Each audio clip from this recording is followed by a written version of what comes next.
Once upon a time, in a small village nestled among rolling green hills, there lived a kind and beautiful girl named Cinderella. After her mother passed away, her father remarried, and Cinderella found herself living with her stepmother and two stepsisters who were, to put it mildly, very mean to her every single day. From sunrise to sunset, Cinderella had to cook, clean, wash clothes, and do all the chores in the house, while her stepsisters lounged around in their pretty dresses. Cinderella was always in old, torn clothes, often covered in ashes from cleaning the fireplace. And that, my friends, is how she got her name, Cinderella. One sunny afternoon, a royal messenger on a grand horse arrived with some incredibly exciting news.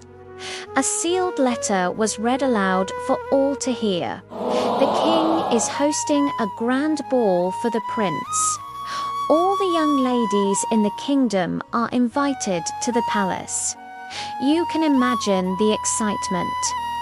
Cinderella's stepsisters were absolutely thrilled. "We're going to the ball. We're going to meet the prince." They squealed with delight. They immediately put Cinderella to work, making her help them choose the perfect dresses, style their hair, and prepare for the big night. With a hopeful heart, Cinderella gently asked if she could go to the ball too. Her stepmother just laughed a cruel, mocking laugh. Too, in those dusty rags. Absolutely not. You belong here by the hearth. When her stepmother and stepsisters finally swept out the door in a flurry of silk and perfume, poor Cinderella was left all alone. She sat by the warm fire, the only friend she had, and tears began to stream down her face. But just as she felt her last bit of hope flicker away, a warm, gentle light filled the room. And there, shimmering before her, appeared her fairy godmother. "Don't cry, my dear child," said the fairy godmother, her voice as soft as a lullaby. "You shall go to the ball." With a graceful wave of her magic wand, an incredible transformation began. Poof!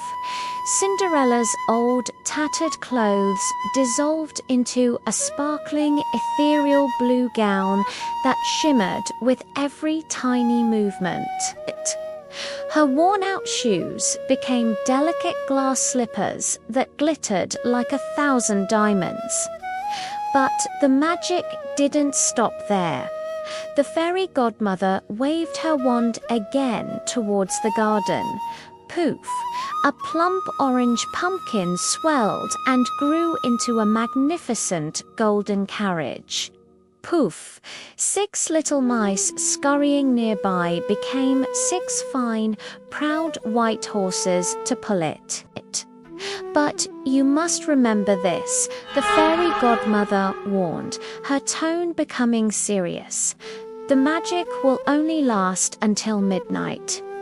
You must leave the ball before the clock strikes 12, or everything will turn back to what it was. Cinderella, overjoyed, thanked her again and again before climbing into the carriage and riding off to the palace, her heart soaring. When Cinderella stepped into the grand ballroom, a hush fell over the crowd. Everyone stopped and stared, captivated by her beauty and grace. She was so radiant that no one recognized her, not even her own stepmother or stepsisters, who looked on with envy. The prince himself saw her from across the room and was instantly enchanted. He walked straight to her, bowed, and asked for a dance. They danced together all evening, lost in conversation and laughter. But as the grand clock in the tower began to dong dong, Cinderella remembered the fairy godmother's warning. Panicked. She whispered a quick goodbye and ran down the grand palace stairs so fast that she lost one of her delicate glass slippers. She jumped into her carriage just in time, which turned back into a pumpkin as she sped away into the night. The very next day, the prince, who couldn't forget the mysterious girl, began a search across the entire kingdom. In his hand, he held the single glass slipper. "Whoever fits this glass slipper shall be my bride," he declared. The royal guards took the slipper from house to house. Every young woman tried it on, pushing and squeezing, but it fit no one. Finally, the prince arrived at Cinderella's house. The stepsisters tried with all their might, but their feet were far too big. Then, from the corner, Cinderella asked softly, "May I try?" Her stepmother scoffed, but the prince, seeing the hope in her eyes, nodded and allowed her to. And to everyone's complete and utter amazement, the slipper slid on and fit perfectly. The prince's face broke into a wide smile. "It's you. You are the one I danced with."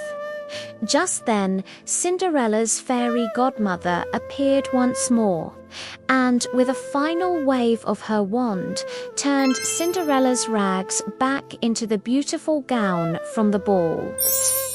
The prince took Cinderella to the palace, and soon after, they were married in a joyous celebration. Everyone in the kingdom cheered, and showing her truly kind heart, Cinderella forgave her family, and from that day on, she lived happily ever after. I hope you enjoyed this timeless story. If you love tales of magic, hope, and kindness, be sure to hit that like button and subscribe for more adventures. Thanks for watching.